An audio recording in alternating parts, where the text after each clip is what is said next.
आप देख रहे हैं नेटवर्क 33 राजकुमार के साथ। तो चलिए बढ़ते हैं आज की कहानी की ओर।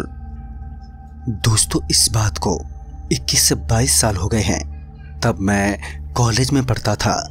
मेरे एक दोस्त की काफ़ी दिनों से तबीयत खराब थी और वो दिल्ली के हॉली फैमिली हॉस्पिटल में एडमिट था और मैं रोज़ाना उससे मिलने जाता था। एक दिन जब हॉस्पिटल में मैं रुका हुआ था तो एक डॉक्टर जिनका नाम अग्निहोत्री था, वो मेरे दोस्त के ट्रीटमेंट कर रहे थे।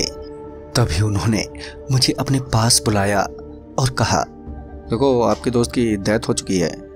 ये सुनते ही मेरा सर घूम गया और डॉक्टर ने मुझे पेपर वर्क के लिए उनके साथ जाने को कहा।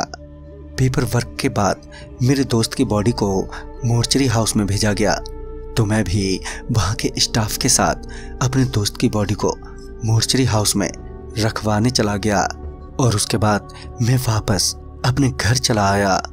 अब शाम भी हो चुकी थी और मैं काफ़ी थका और अपसेट महसूस कर रहा था। मैं घर आया और आते ही सबसे पहले मैं नहाने चला गया। फिर थोड़ा बहुत खाना खाकर बिस्तर पर लेटे हुए अपने दोस्त के बारे में सोच कर मैं जल्दी ही सो गया। अभी कुछ घंटे ही हुए थे मुझे सोए हुए। फिर अचानक से मेरी नींद खुल गई। मुझे ऐसा लगा कि कोई मेरा नाम पुकार रहा है। मैंने घड़ी को देखा तो रात के 3:15 बज रहे थे। तभी मुझे एक आवाज़ सुनाई दी, राकेश, मेरी मदद कर, मेरी मदद कर। मैं नींद में तो था ही, इसलिए मुझे लगा कि कोई पड़ोसी टीवी की वॉल्यूम तेज करके फिल्म देख रहा है और नींद में मुझे लग रहा है कि मेरे कान में कोई कुछ बोल रहा है। और फिर मैं चादर को ऑफ करके फिर से लेट गया।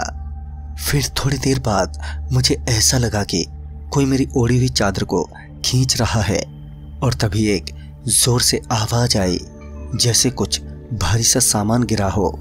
ये सुनकर मैं एकदम से उछलकर बिस्तर पर बैठ गया और लाइट ऑन करके इधर उधर देखा तो वहाँ पर कोई दिखाई नहीं दे रहा था और ना ही कोई सामान गिरा पड़ा था।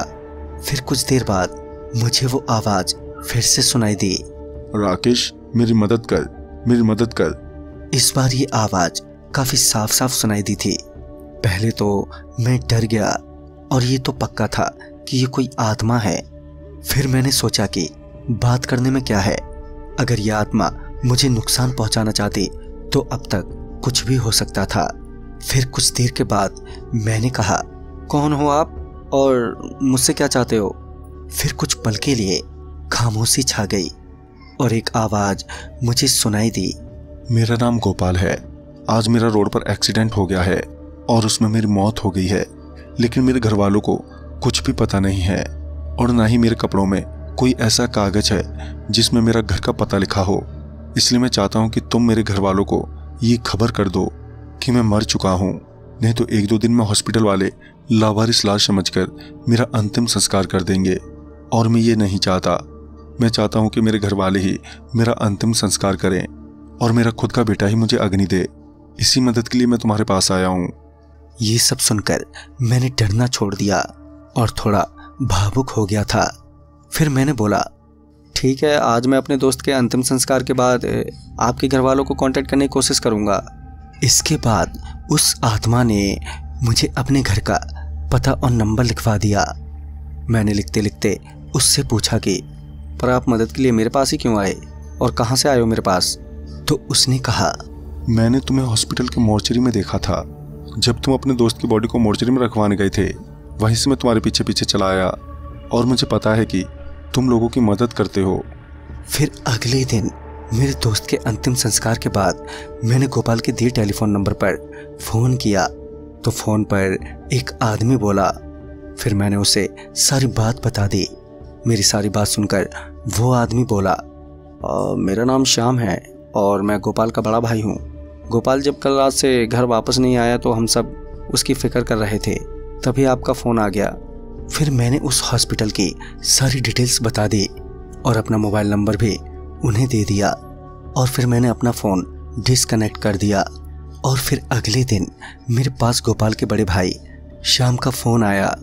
वो बोला, आपने जो बात बताई थी वो सब बातें सच हैं। और फिर धन्यवाद करके उसने फ़ोन रख दिया। फिर रात को उसके बाद कई और रातों को मैंने इंतज़ार किया कि गोपाल शायद मेरे पास ज़रूर आएगा, लेकिन वो फिर कभी मेरे पास नहीं आया। मुझे लगा कि उसके घर वालों ने उसका अंतिम संस्कार कर दिया है, इसलिए उसकी आत्मा को शांति मिल गई। तभी तो वो मेरे पास दोबारा नहीं आया। तो दोस्तों, इस कहानी में बस इतना ही। तब तक के लिए बाय एंड टेक केयर।